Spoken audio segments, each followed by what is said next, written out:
Hey there, NPCs. Welcome to Rule of Cool, where we interview very special guests, creators, gamers, designers, and world builders. I'm Ava, and I'll be your host tonight while Rem is out sick. Today, we're going to chat with line developer for Leviathans from Catalyst Game Labs, Bryn Bills. Leviathans has raised over $300,000 on Kickstarter and is still live. You don't want to miss it. And this week's giveaway is actually a PDF of the brand new Leviathans Armored Skies fiction anthology donated by Bryn and Catalyst Game Labs. If you type hashtag BrynPC into the chat, you get a free entry to win. And for bonus entries, you can donate at www.remalternus.com/newyin, or you can back us on Patreon at patreon.com/remalternus. Your support helps pay our cast and crew, and we greatly appreciate it. Now it's time to get right into our conversation for this week. Stay tuned, RemPCs.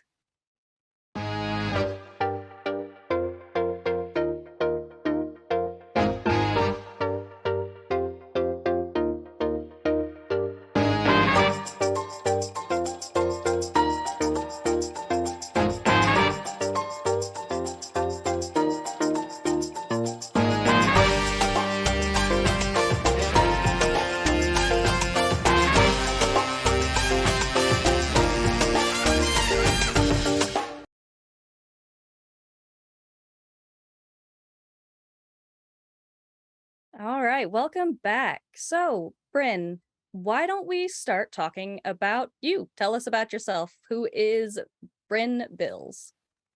Yeah, I've never been called a very special guest before, so this is exciting. My name is Bryn Bills. I am from Seattle, Washington, predominantly. My dad, Randall Bills, has been a part of the BattleTech line for as long back as it goes. So I was basically raised up in miniatures game and in the board game industry as a whole. I've done various things for Catalyst Game Labs over the years, a lot of playtest work on things, some online stuff, but this is my first big project, being the line developer for Leviathans. All right. That sounds amazing. I'm actually in the Seattle area myself now. Oh, awesome. Yeah. So you said you grew up with the minis and gaming like that. When did you first discover your love of gaming? Was it something that's always been there, or is there like one particular moment that yeah, this is what I like? Yeah, I can't say there was ever a moment that I wasn't a gamer. My dad always would try to joke that he thinks that he was serious in saying that he didn't force me to be a gamer, that he let all his kids choose, but there's a picture of me like next to some foam dice as a baby. So being a gamer has always been a part of who I am.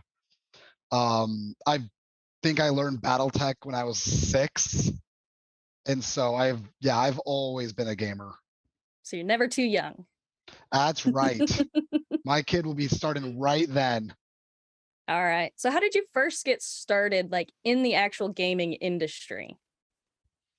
It's been a lot of, my dad, because I've been playing games for so long with him, was a lot of doing playtest work with him, figuring out games and their mechanics. We'd constantly pick up other people's games and dissect them. So it's just something that I was really raised to do, was be a part of this. I've been going to conventions since I was born as well. I've missed like 3 Gen Cons my whole life. So again, it was just another one of these things that I was always a part of. And it was just a very natural thing for me to continue doing. That sounds amazing. Personally speaking. It's been a lot of fun. That's great.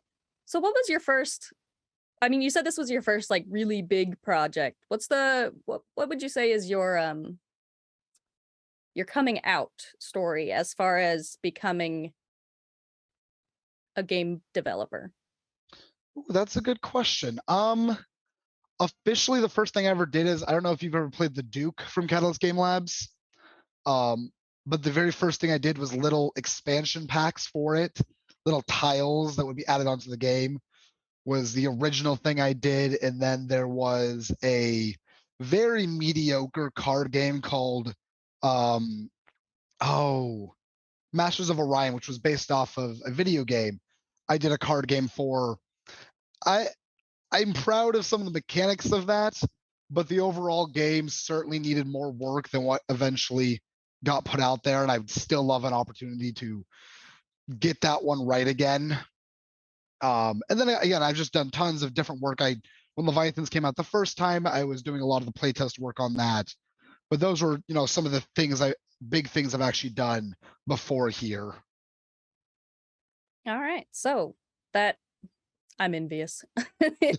You've had so much and it's amazing. So speaking of here, why don't you start by telling us about the world of Leviathans? Yeah, so Leviathans is at its heart really just giant airships blowing each other out of the sky.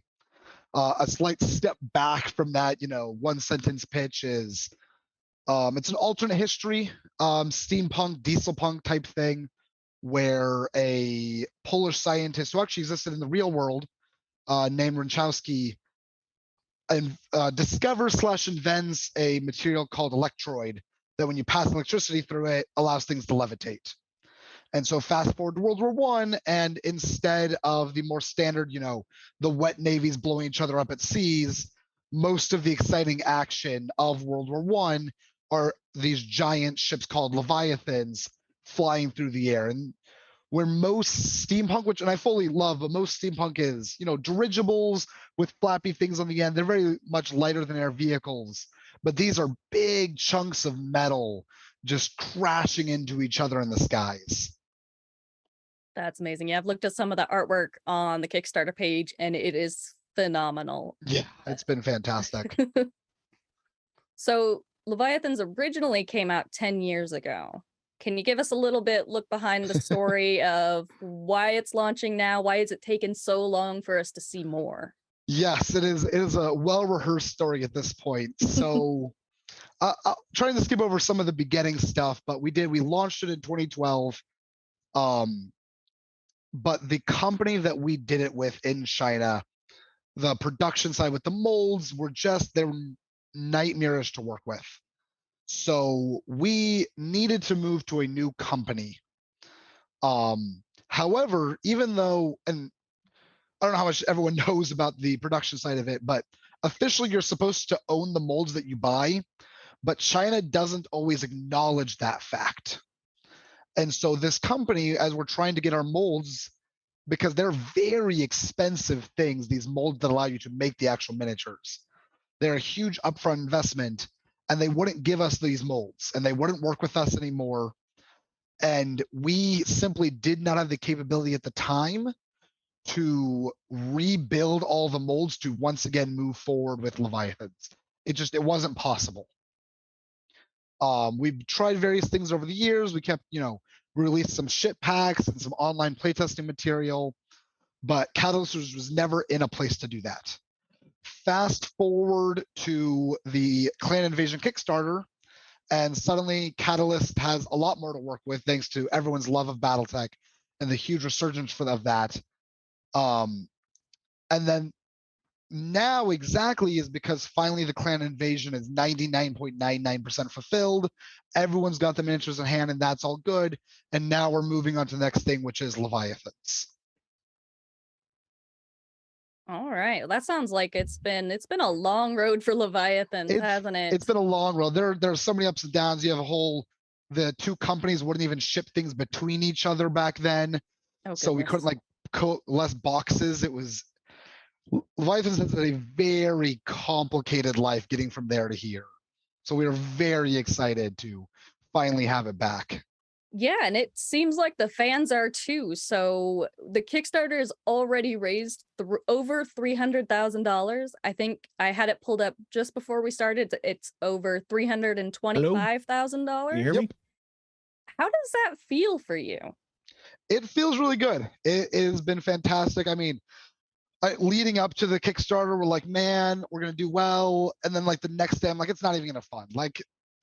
It's not gonna happen. And it was just this back and forth, every other day leading up to that Kickstarter, as the anxiety of this thing that you've worked on for so long, and are people really gonna care for it as much as you hope they will? And The answer has absolutely been yes. There's been a fantastic reception. Finally getting back from Gen Con and getting the people answer people's questions and interact with them more. And it's just been a great environment and a lot of energy.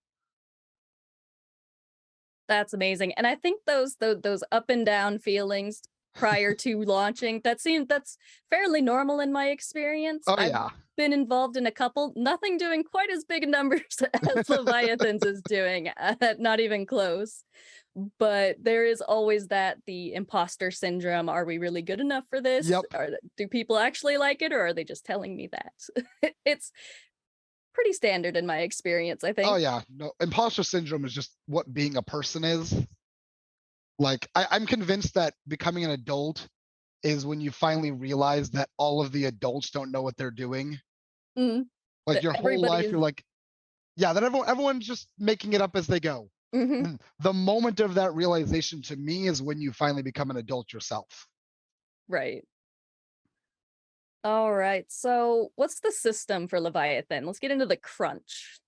Yeah, so Leviathans, for those in the audience that know BattleTech has some similar systems to it. The bulk of Leviathan is actually built around its own dice system called modular dice. In it, you have different colored dice that all are 12 sided, but they don't all have the same numbers on each side. So like the green one's actually a D4. The highest number goes up to a 4. And then there's a D6, which is blue, all the way up to the actual D12, which is black. And then a ship card has the colors that correspond to those dice. So instead of most games where you need to figure out the range and that adds a +1, and how good my crew adds it's a -1, and you take all those modifiers together. Instead, Leviathan's an attempt to try to make it as easy to get into as possible. I grab a green die for my gun and a blue die for my crew, and the other person moves, so I grab a yellow die and I roll those together and add those up. So at its core, was really trying to make it, especially for people that don't know miniatures games as well, is a very easy bridge to get into miniatures without having to deal with the endless series of modifiers. That sounds pretty nice. I personally have never gotten into the miniatures games myself. So that sounds pretty nice actually. Being a little more rules light than a lot of them, because I've looked at some of the rule books for they're the big. Yep. Well, I love those just as much as the next. I mean, we make BattleTech, which is really harder to get more complicated if you want to in a miniatures game. I absolutely love that, and not saying against that, but we really with Leviathans tried to make a system that is easy to get into while still having a lot of strategy and options for the players that really get in there. So I think I've seen there's been a bit of a trend lately with that actually. A lot of trying to entice, get more newer people into it with a more rules light systems, not as heavy crunch, so it's not as intimidating to newer people. I guess what's your opinion on that trend? Yeah, so it's absolutely something that's occurred. I think the Fantasy Flight games were some of the ones that really tried to pioneer the miniatures moving towards a more simplistic nature for entry level. And I think there's something just really valuable in that. Again, there should be games that are for those that want to track every piece of bullet and every spot of armor, but I think miniatures games is absolutely something that's very, very intimidating for people to get into. It's why, again, like Leviathans, one of the sites is the hobby side of it, where you paint your miniatures and assemble. Leviathans come pre-painted and pre-assembled. You can paint over it very easily, but at its core, I have a box, I can open it, and just like a board game, it's immediately on the table and I can play it right away. So I think there's very much a value to try to get more people into miniatures games and having those entry things to do so. That's I'm repeating myself again, but that just sounds great. I love everything that I've heard about this. Well, I Um, appreciate that. I do think it sounds great as well, so I'm okay with repetition on that. all right, perfect. Because I know I play Shadowrun Fifth Edition, so I get crunchy systems, Yep, but I don't always like to have a spreadsheet when I play, like I do for my Decker. yep, yep. So you're talking about the ships a bit. You said they come pre-painted. So tell us a bit about the miniatures or the designs that are lined up for this. Yeah, so there's the miniatures. I don't have one of the new ones, but real quick, I've got one of the old ones here.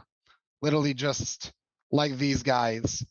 So they'll actually be better looking than that because production quality has increased a lot over the last decade, and they'll be much better painted than what we have there. But the overall aesthetic of them has always been to be, literally just taking naval warships and then kind of rounding out the bottom so that they look like they fly.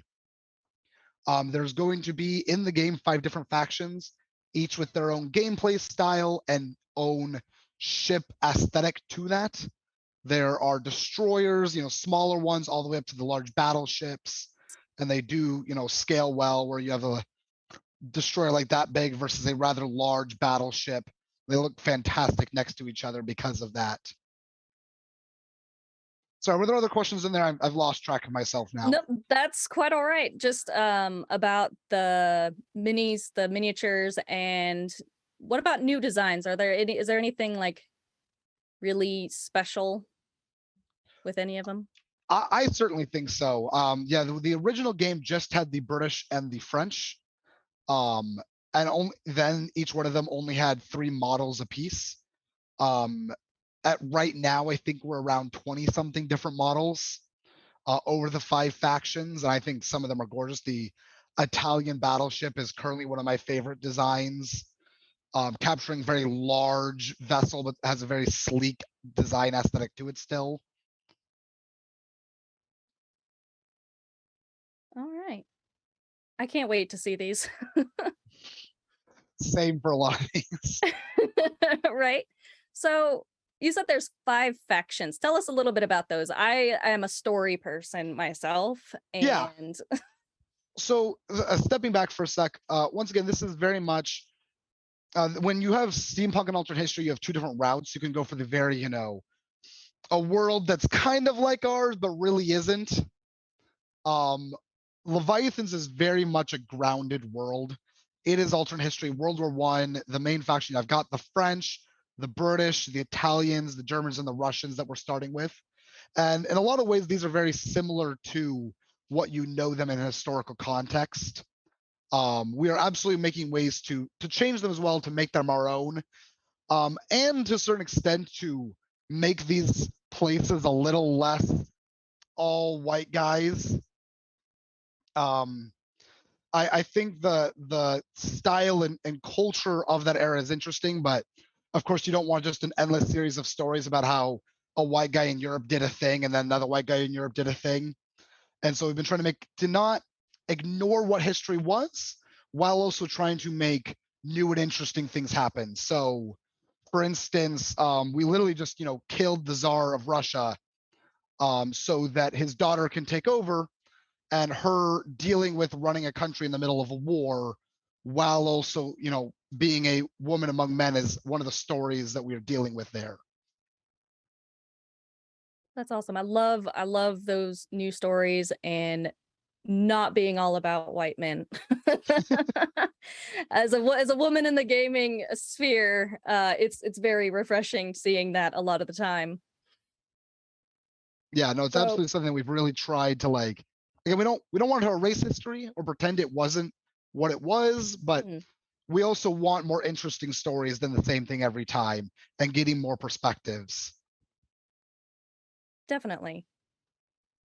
So looking at the Kickstarter here, why don't you walk us through the tiers that you can support the Yeah, Kickstarter at? let me go ahead and look at that real quick because if I don't, I'm going to say something wrong. Don't want to mislead people live. Yes, that It would can't be that'd be edited good. out after. Yeah, we edited it out. At $20, you get everything. Yeah. So going through it, we have the different pledge levels. The very basic is the Airman pledge, where you get a starter box, which is 4 miniatures, 2 French, 2 German, and again, everything you need to play the game. There will be nothing in the starter. There will be nothing you won't get from the starter box to play the game. It'll have the tokens and the rules, markers to write up on the ship cards, dice, all of it. And so there's the pledge level right there. Just if you just want to try it out, comes with a free digital short story about intrigue in South America, as do all of them. We have the veteran pledge, which is if you kind of want to just skip over getting the starter box, you can just go straight to getting the hardback rule book and a fleet box. And then from there, most of it is just how far you want to go down the rabbit hole. You got the ensign, which adds a fleet box onto it. The lieutenant, where you get 2 fleet boxes and a cruiser pack. All the way down, we had the Sky Admiral, which gave you almost everything, but those sold out already. Well, really just every option possible to how far you want to go down the rabbit hole from I just want to try it out to I'm ready to go all in right now. All right, so you got a tier for everybody there then. That's the goal. All right, everybody getting in on this. So that's the standard, the pledge levels. What about stretch goals? What kind of stretch goals have we met, and are we still looking forward to? Oh yes. So for stretch goals, most of it has been unlocking new ships.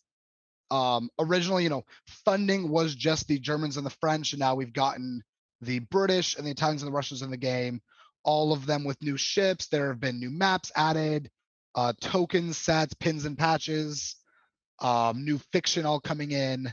So there's been a lot added to it. The next big things we're excited for is a campaign box, which will allow players to have an actual connection of missions you can do together and various objectives as you're fighting over the Swiss Alps, the Operation Hannibal. That's one that I know a lot of people have been excited for, and I've been very excited for. We put a lot of effort into figuring out exactly how to make an interesting campaign box for people. And then we have more ships again. We have a plane pack that'll allow you to have a little more plane tokens that will go around on the board. More battleships coming in. There's a whole novel trilogy we're going to do with William Keith, who's been a long-time BattleTech author. He's done some of the fiction already, including the short story people get for free when backing, and he will be doing this trilogy if that happens.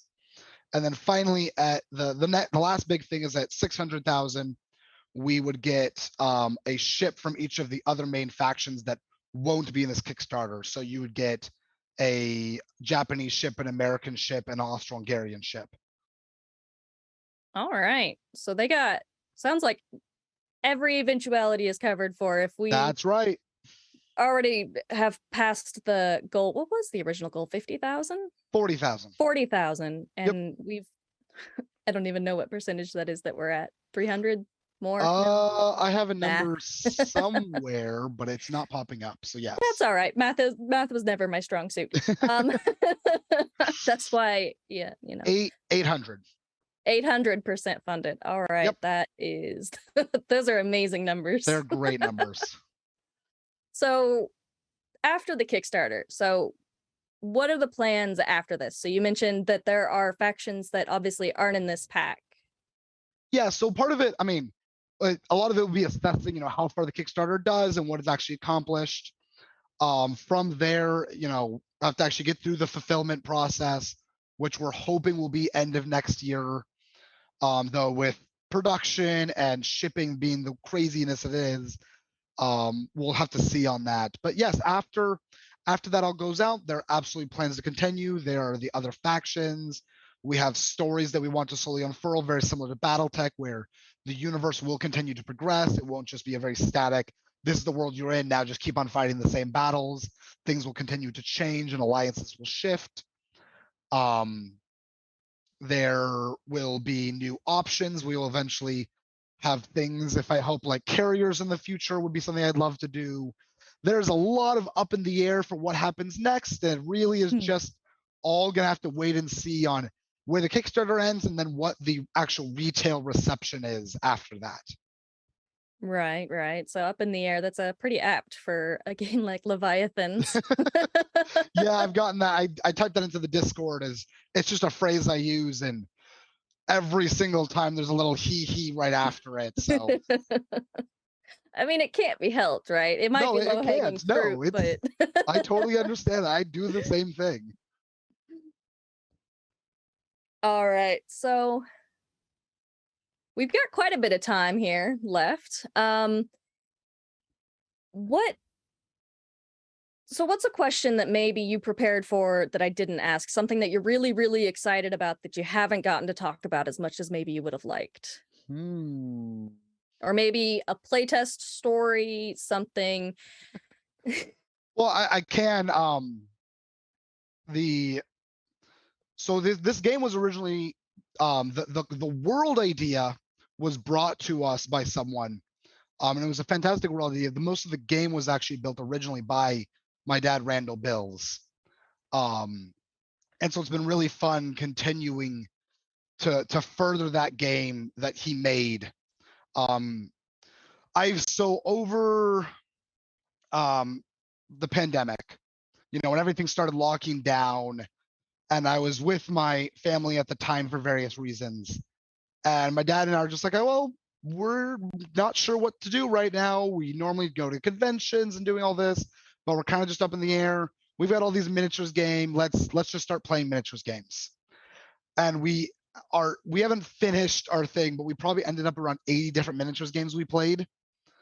And it was so much fun going through all of that. And all of them have very much their strengths and weaknesses.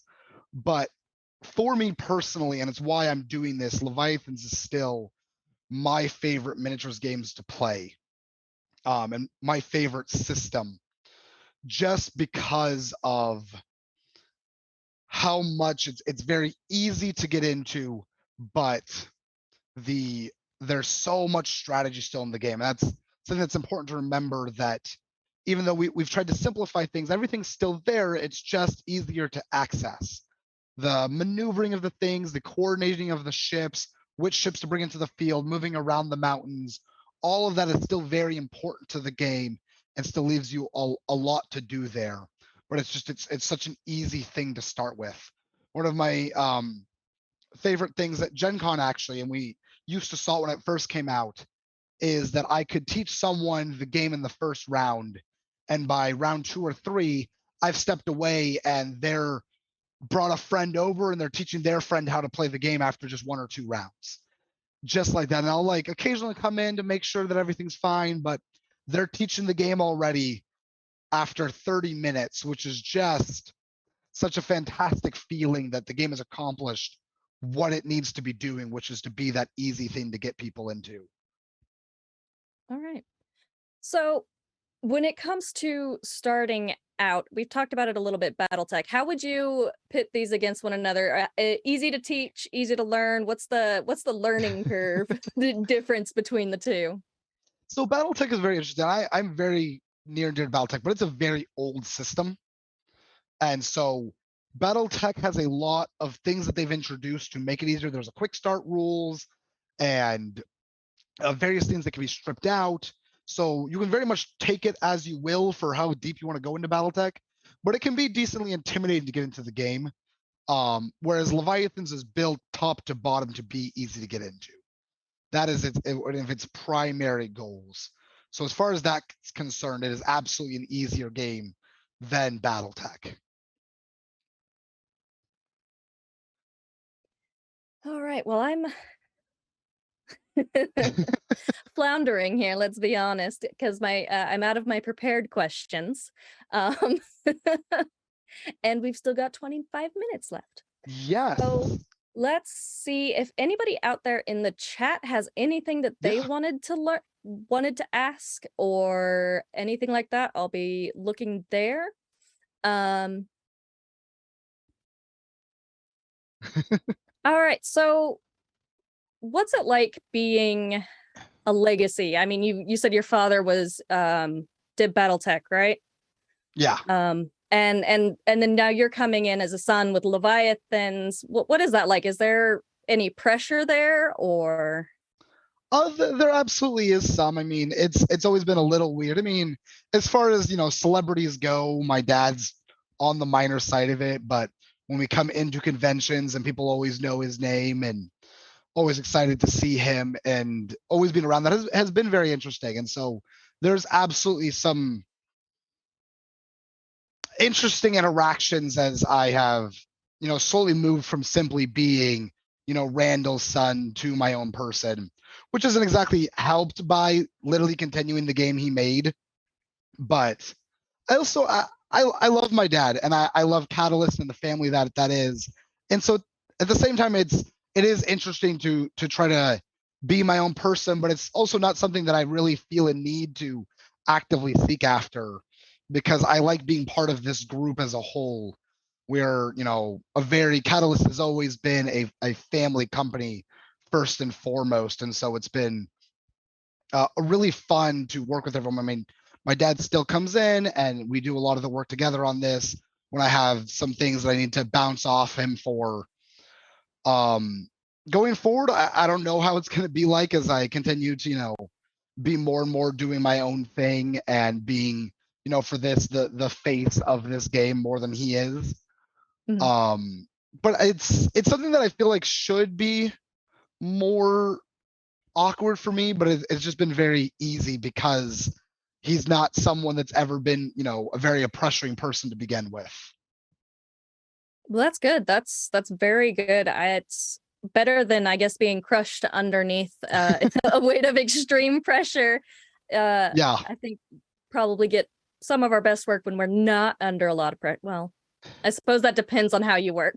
Yeah, it's always different. I think that stress to some degree is generally useful in getting you to do things, but when stress takes you over, then you're just useless, or you're doing the work, but the work's all crap because you're too stressed out.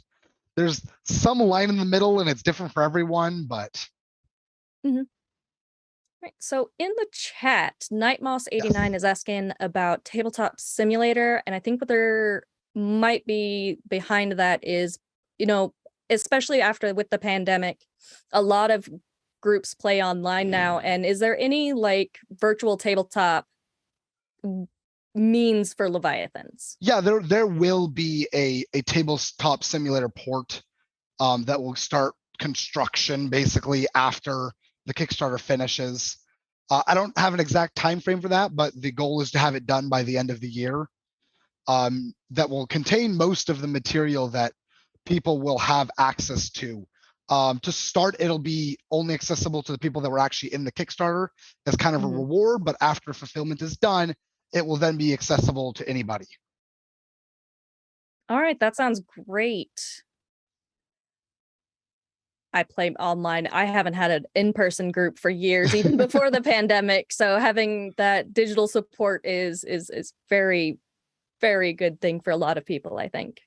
Yeah, Let's see. I'm just gonna go down the chat here. So please. from Shock and Awe, can you tell us a mechanic that you particularly liked from a board game that you played and then brought to Leviathans? Ooh, Or perhaps inspired something in Leviathans? that is a great question. Um, sorry, one sec. I have something here. So obviously the bulk work of the mechanics were done by my dad Randall again, but a lot of things were added. One of the biggest things was the point system is something that the original game didn't have, and part of the endless play of miniatures I did. Some of the best point systems I had again in like the Fantasy Flight, the Legion and X-Wing, I think did a good job of giving you a lot of variety in how to use your points, and that was something we absolutely took inspiration from and bringing over to Leviathans and giving you a flexibility. So we have the Admiral cards that you can add in. So if I want slightly worse ships, but then I have a better Admiral to lead them, or the plane tokens are another one in a similar vein that are another way to just expand on the game. So a lot of playing the miniatures was getting ideas for the right and wrong things for Leviathans. I don't know if there's a particular mechanic that was brought over from Leviathans, because most of that was done a long time ago. Mhm. Um, but those are certainly things that we took inspiration from what the miniatures games to bring into Leviathans to make it a much more modern miniatures game. All right, definitely good to take inspiration and make perhaps cautionary tales from what's come before. Don't want to make the Yep. same mistakes as others, or perhaps not mistakes, but missteps. Yep. So let's see. 2049. I'm not sure if that's an LA or an IA. Is asking, so what's up with the old fleet boxes that are for sale on the Catalyst web store? Are those just old stock? I actually meant to go check that because I heard they're still up there. Last I heard, there's still a couple of those old boxes that we have around. The core box sold out so fast and the game doesn't work without that. And so the fleet boxes have just kind of been there. I think that there's still some in there, but that could be incorrect, to be honest. I would really have to go ask someone to verify. All right. All right. And speaking of the original, so from Emil Cartha, I think. So are the ships in the new British fleet box different from the original? Some of them are different. So in the fleet box itself, the new fleet box, the battleship and the cruiser will be new. The destroyer will be the same design as the old one, and the new ships that have been unlocked for them will also be some of those older things. So the majority of the fleet box will be new with new material, but we are still using some of those old models that will be brought back in because we all really liked them. So there's no reason to get rid of them just to go to new things. Right. If it ain't broke, don't fix it. Exactly. Just give it a new coat of paint, rather. Yes. All right. Let's see here. We've got quite a few questions in here. We're actually not going to have time to get to them all. So I guess better too many than not enough. Let's see. From the Martyr 781, you mentioned alternate timelines and changes, obviously, in this genre. It's staple. So is there a particular fictional character that has been added to the world that you particularly like or are proud of, or? Yeah, there are a couple different things, and for a full whole cloth new characters, there are a couple again to kind of fill out the roster of non-white guys. So for instance, there is, and she's up on the Kickstarter page, but there is Camilla Romano, who is an Italian woman who's basically going to be very much an Italian Joan of Arc, where she is going to be the face of the Italian movement to reclaim in their minds all the lands that are supposed to be Italian. There's going to be an Indian ship captain in the British Navy, trying very much to balance that line between the fact that he can't actually be a captain, but he's very competent, and how he's going to interact with that. So there's a couple characters on those edges there that we plan to very much make big parts of the story going forward that are completely created out of whole cloth. There are some things again like Anastasia Romanov, who's technically not a new person because she obviously did exist, but she's very much not the same person she was. I mean, we literally changed her age a little bit to make it work timeline wise. And she's another big character that I'm really excited for the future. If we get there, and I really hope we do, the novel trilogy she'll be the main character of. So some of those things are a lot of the characters that I'm excited to explore going forward. All right. I have the Kickstarter page pulled up, and that artwork of Camilla Romano is amazing. I love her already. Yeah. Those of you out there watching now, if you haven't, go look at this Kickstarter page. The artwork is amazing, and I'm so excited for this. And yeah, the character illustrations were done by Marco Panicetti. I'm pretty sure I pronounced that name right, but he's been fantastic. He's done a lot of the new ship looks. He's done the character illustrations. He's been fantastic. All right, and let's see, from Shock and Awe again, and this might help me as well because I'm new to Leviathans. So for the newcomers to Leviathans, can you maybe tell us how the factions play, and maybe a teaser for the other three, the Americans, Japanese, and Austro-Hungarians? Yes, every one of them really is supposed to be their own play style. So very briefly, the Germans are very slow, very methodical fleets that are meant to stay together. They are by far the slowest, but they have the most armor. And a lot of their special abilities about coordinating their fire and protecting each other from fire. Very much, the turtle wins the race faction. The British are all about long range guns, trying to keep their opponents as far away from them as possible, trying to finish the fight before it really even starts. The French are a jack of all trades. They're pretty much good at everything, not great at anything. The Italians are the super fast, dive in and out of a fight. They use a lot of torpedoes, which have their own special mechanics. And then the Russians are all about they historically within the universe, they have had the Leviathans the longest. And so they don't have the best Leviathans, but they have the best crews as they've been doing it the longest. So they have a lot of cool crew abilities that come along with that. As for the other three factions, I don't want to spend too much time with them, but very briefly, the Japanese are about getting in your face with big guns. The Austro-Hungarians about ramming someone off the board, and the Americans are about weird tech. Oh, weird tech is my favorite tech. It is fun. All right. Everything about Leviathan sounds great, but we are getting close to the top of the hour. So to round us off here, where can we follow you personally to learn more about what you do? Learn more about what I do. So right now, Leviathans is pretty much everything I do. Where I direct people is to our Leviathans Discord, where I interact the most with people. I'm constantly trying to get in there. I'm gonna have an AMA through the chat this Saturday. Outside of that, anything else I do is right now just through Catalyst and through our websites. But the Leviathans Discord and on Discord is where I spend most of my time. All right. Do we have a link to that Discord? So we can drop it in the chat there. I can make one real quick. All right, that'd be great. And so there's no social media, no Twitter, nothing like that? For me at this moment, no.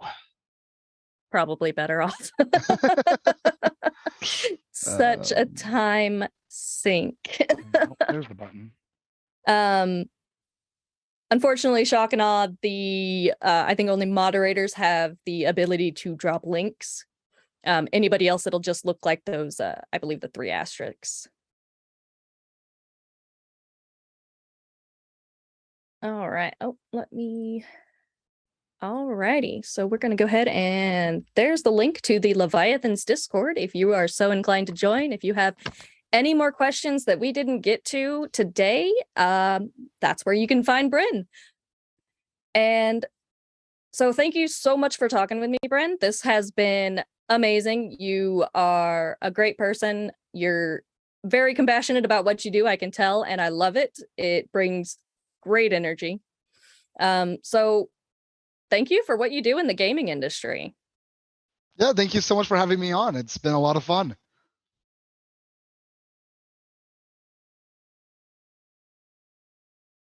All right, and so this week the One Shot Show is back with Prowlers and Paragons. It's 1982 in New York City, and something suspicious is happening on Manhattan's West Side. What exactly, Shadow Walker doesn't know, but he's assembled a team of heroes to find out. Can our nascent superhero team prevail against unknown foes and unknown odds? Find out during the One Shot Show featuring Prowlers and Paragons coming up next. And don't forget, we have a wonderful giveaway of the Leviathans fiction anthology, Armored Skies, as donated by our friend Bryn and Catalyst Game Labs. You can enter to win by typing hashtag RemPC in the chat. You can also get additional entries to win by donating at www.remalternus.com/Nuyen. All donations go to pay our casting crew and help us keep producing content. And our biggest donors can have a message read out at the end of the episode by the character or cast member of their choice. So check it out. Unfortunately, Rem is not here this week to groan at the puns. So thank you all for joining. We will be right back.